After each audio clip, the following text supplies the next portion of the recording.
Course join ചെയ്യുന്നതിന് മുമ്പ് ഒരു ടെസ്റ്റ് ഉണ്ട്. അതെ. ഓക്കെ, അപ്പോൾ ഈ ടെസ്റ്റ് എന്ന് പറയുന്നത് തന്നെ മിക്ക ആൾക്കാരുടെയും ധാരണ ഇതെന്തോ ടെക്നിക്കൽ നോളജിൻ്റെ ടെസ്റ്റ് എന്നാണ്.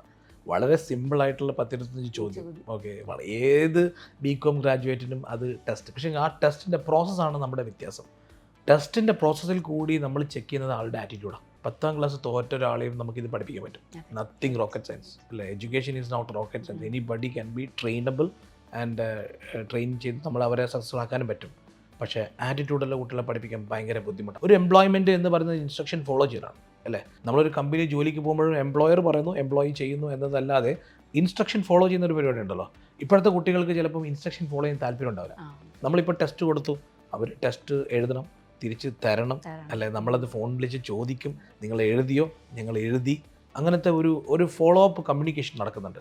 ഈ ഫോളോ അപ്പ് കമ്മ്യൂണിക്കേഷൻ കൊണ്ടുള്ള ഗുണം എന്ന് പറഞ്ഞാൽ നമുക്ക് മനസ്സിലാകും ഈ വ്യക്തിയെ നമുക്ക് നാളെ ഒരു ഓഫീസിൽ കൊണ്ടുവന്നാൽ പഠിപ്പിക്കാൻ പറ്റുമോ. ഓക്കെ, അവൻ രാവിലെ 9:30 ഓഫീസ് ഉണ്ടെന്നാണ് 9:30 വരണ്ടേ അല്ലേ.